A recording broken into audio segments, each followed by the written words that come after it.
would like to ask Sarah and Anna McDaniel to come forward for a very special introduction.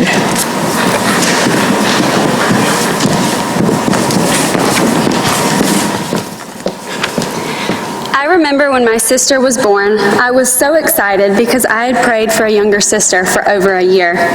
I admit that I was a little less excited when my parents told me that the name I had chosen, Piglet, wasn't their first choice. But I eventually realized that Emily was okay too. Well, she wanted to name me Spot, so I guess all older sisters are the worst name givers.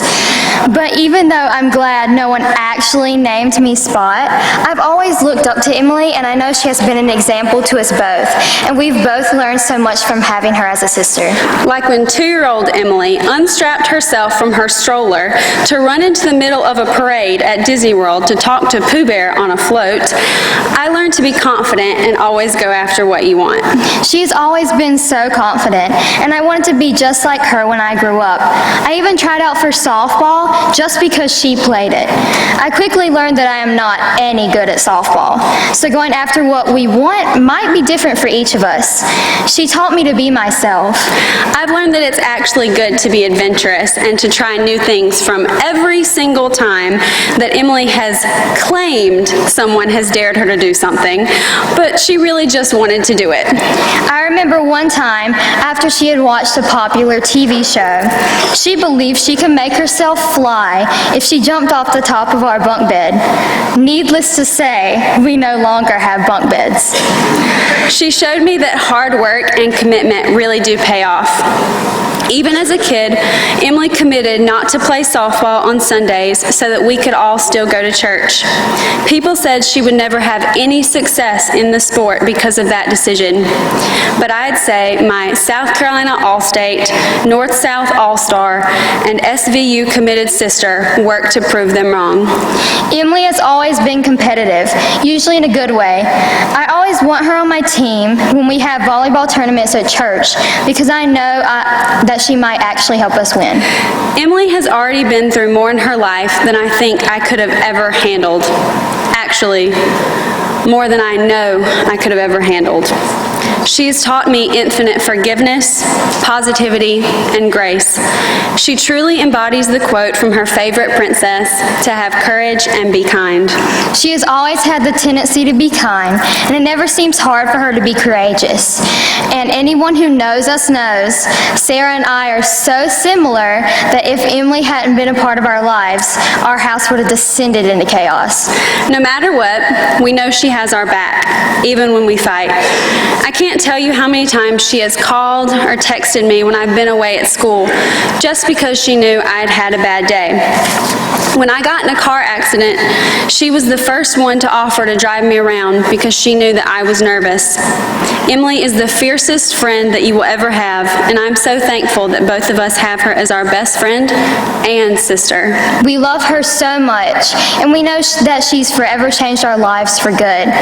Even though she's going to school 5 hours away, I know that I can call her anytime and she'll be there for me.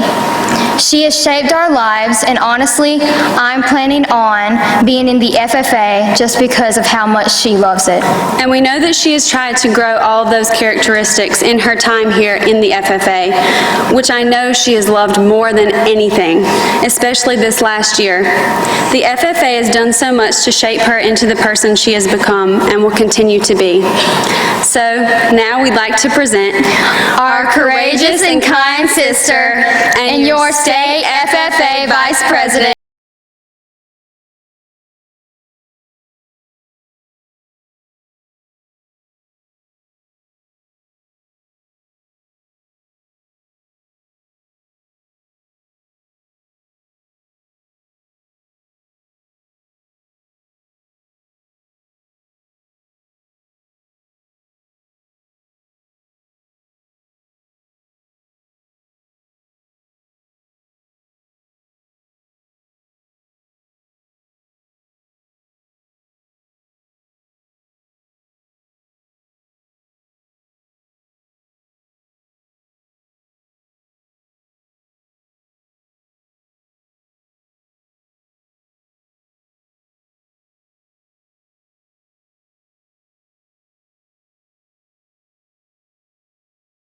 Last December, my family and I went to Disney World for Christmas break.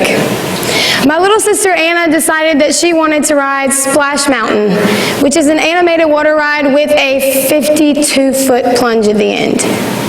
Now, I wasn't about to let my little sister call me a chicken, so I joined my dad and Anna in line for the ride. Before we got on, I put a poncho on to keep the water off me. You know that I had to. Had already fixed my hair. Was not about to have it messed up for the rest of the day. So we got on the ride, and we're enjoying the story of Brer Rabbit when all of a sudden, a small drop. I thought, that wasn't so bad. We kept going, and then another slightly larger drop. A second later. My stomach lurched a little this time, but again, not too bad. I wondered, is that it? But then we come around the turn and I see it. A steep incline. No, this is it. We go up and up and up, and with each foot that we go up, I'm gripping the bar in front of me harder and harder. We reach the apex. I screamed something really loud that probably sounded a little something like, "Oh my gosh," as we went what appeared to be straight down. Now, of course, when I got off the ride, I tried to play it cool and tell everyone that wasn't so bad. But I think you'll see that the face I made on the way down, cute, I know, right, says differently. Roller coasters and thrill rides like Splash Mountain are exhilarating. Some people call them fun, others like my mom would say terrifying, but either qualifies as exhilarating. The exhilaration comes from high speeds, quick turns, and ups and downs. In other words, the exhilaration comes because the roller coaster is moving. In many ways, our lives are like a roller coaster. They move. Those moves are called change. And sometimes change catches us off guard and changes who we are and what we know. But even though we cannot stop what things move us, we can choose to move ourselves to create positivity in response. Let me give you an example from my own life. When I was 15 years old, I couldn't wait to be 16. I couldn't wait to drive, to have a sweet 16, and to go out on my very first date. Because my parents wouldn't let me or any of my other siblings date until we were 16. I was so excited for this day that I even had a countdown on my phone. I knew the exact number of months, weeks, days, hours, minutes, and even seconds until the anticipated day. When the night before my birthday came, I was so excited. I thought tomorrow is going to be awesome. I woke up on the morning I had so anticipated and noticed that something felt off. I woke up before my alarm and noticed that the lights in my living room were on. We never turn those lights on, and certainly not that early in the morning. My mom then told me that my dad had already headed out for the day, but not to work, to Orangeburg. Well, that was where his parents lived. I knew then that something was wrong. And it wasn't long before Mama told me that my Grandma Mac had passed away earlier that morning. I couldn't believe it. I mean, yeah, she was sick, and yeah, the doctors had told us it could be days, weeks, or months, but how come it actually had to be days? I was heartbroken, and I certainly didn't feel like it was right to be celebrating. Later that day, I drove to my papa's house because I wanted to be around other family. I distinctly remember that detail because almost a year later, he got pneumonia and had to go into the hospital. But none of us thought it would last long or be too severe. Yet it seemed, as the weeks went by, that the doctors found something else internally failing in Papa every day until there was more wrong than there was right. On the day of my 17th birthday, Papa passed away too. so quickly, he was just gone. And then just a few weeks ago, I watched as my granddaddy Mac, began to suffer immensely until finally he passed away too. My heart felt like it couldn't take it. I lost 3 grandparents in 2.5 years. I think you can agree that this was a change for me. You see, sometimes situations and events in our lives really stink. Things happen to us that we cannot control, but you know what? That's okay. Because everything that we go through happens so that we can experience some type of growth from it. Change, even if hard, can be a good thing. I'm sure that many of you, like me, recall reading Robert Frost's The Road Not Taken, which illustrates this very well. His summation that his choice to take the road less traveled has made all the difference can be a great way for us to look at those changes in our own lives. We must embrace and adapt to change. And as leaders, we must seek to institute changes that can make all the difference in our lives and in the lives of others. What things have moved or changed you? What unexpected situations have you been through? How have you reacted in the face of adversity? When my grandparents passed away, I had a decision to make. I was at Frost's 2 roads diverged in my life. I could be bitter, which I was for a while, or I could understand that there was a lesson I could learn to apply when I was in similar situations. In a journal that I've kept recording the positive things from this year, I wrote about the dance party on the bus with the Cane Bay FFA chapter and learning to break it down to the electric slide while trying not to fall down on the bus on our way back to camp. I wrote about when Pendleton took me to cookout and then to the beach at night. We all played in the ocean before heading back to camp, and how for some reason they always call me Riley Dawson now. I wrote about when Saluda let me come to their chapter for a day to do workshops, let me feed their donkey, and then taught me how to walk their goats, even though their goats thought it would be funnier to make me run.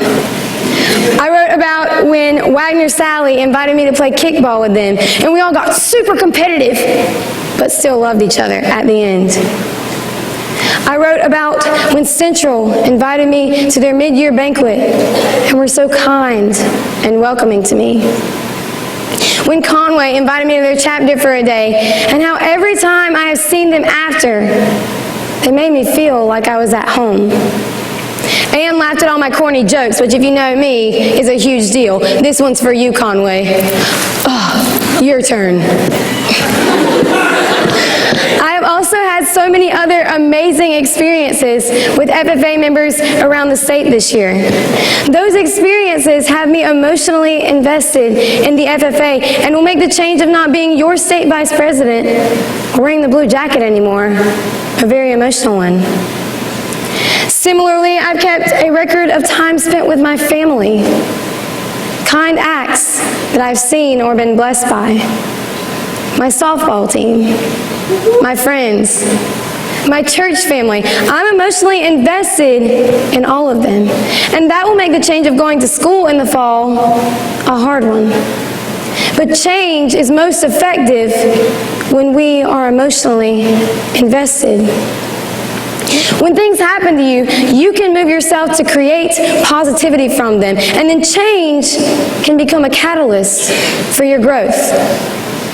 Let yourself be affected by what happens to you. It's okay to cry, to scream, or to laugh. Longtime sports announcer Jim McKay used to refer to this as the thrill of victory and the agony of defeat. Both of those lead us to a better understanding of happiness, hope, and love, excitement, and peace. Will you be moved to create positivity in your own life? Will you understand that a lesson can be learned from whatever you go through? Life, like a roller coaster, is going to pick you up and move you around in ways you may never have expected. You will encounter twists, turns, bumps, spirals, and sudden drops, but in the end, it is up to you to decide if you enjoy the ride.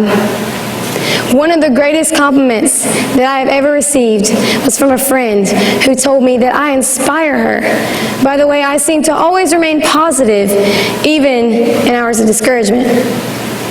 Well, I can assure you that's not always the case, because like anyone, I have my moments. However, I like to remember the mentality of Dieter F. Uchtdorf when he says, no matter our circumstances, no matter our challenges or trials, there is something in each day to embrace and cherish. There is something in each day that can bring gratitude and joy if only we will see and appreciate it. I stay positive because I have dared myself to see the good in things. Life happens, and it moves us in unexpected ways sometimes, but in the end, you can choose how you see it. Dare yourself to move past those unexpected circumstances to something greater. Dare yourself to move past the dark events to the light. Dare yourself to learn from them.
Thank you, Emily, for those words of wisdom, inspiration, and encouragement.